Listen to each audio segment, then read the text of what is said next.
পার্লামেন্টে এইবার একটা অদ্ভুত ঘটনা ঘটল। আমাদের পার্লামেন্টের যে দক্ষিণ প্লাজা, যেই দক্ষিণ প্লাজাকে আমরা মনে করি আমাদের সব কিছুর একটা এক্সট্রিম। যদি দক্ষিণ প্লাজায় কারো জানাজা হয়,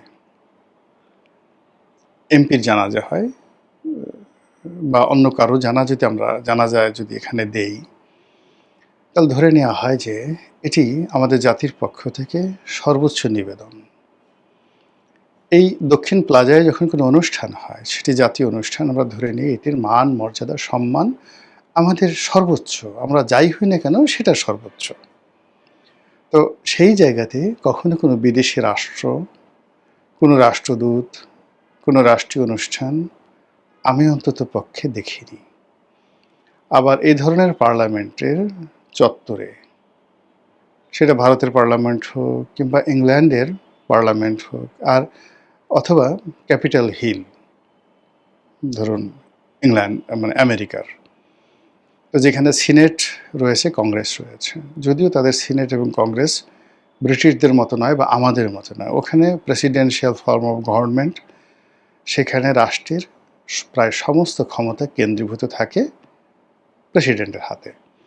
আবার কত যে শহরগুলোতে পৌরসভা রয়েছে, সিটি কর্পোরেশন রয়েছে, তো সেই শহরের মেয়রদের হাতে সকল ক্ষমতা কেন্দ্রীভূত থাকে। তো সেখানে সিনেট যারা আছেন, সিনেটের যারা সদস্য, সিনেটের তাদের কিছু ক্ষমতা থাকে, কংগ্রেসম্যানদের কিছু ক্ষমতা থাকে, আবার প্রতিটা রাজ্যে যে গভর্নর থাকে, সেই গভর্নরের কিছু ক্ষমতা থাকে।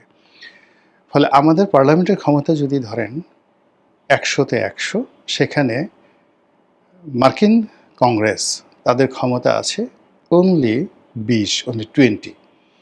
এই কারণে তাদের ক্ষমতাটা প্রেসিডেন্ট, তারপরে তাদের জুডিশিয়ারি, তাদের গভর্নর, তাদের স্থানীয় সরকার মানে মেয়র, তারপরে সিনেট, এই 5টি জায়গাতে সমান ভাগে ভাগ হয়ে আমাদের এমপিরা, আমাদের স্পিকার, আমাদের প্রধানমন্ত্রী, আমাদের এই টোটালটা অনেকটা ব্রিটিশ ধাঁচের মতো। এখানকার পার্লামেন্ট একটা নারীকে পুরুষ বানানো, পুরুষকে নারী বানানো ছাড়া সব ক্ষমতা তারা প্রয়োগ করতে পারে।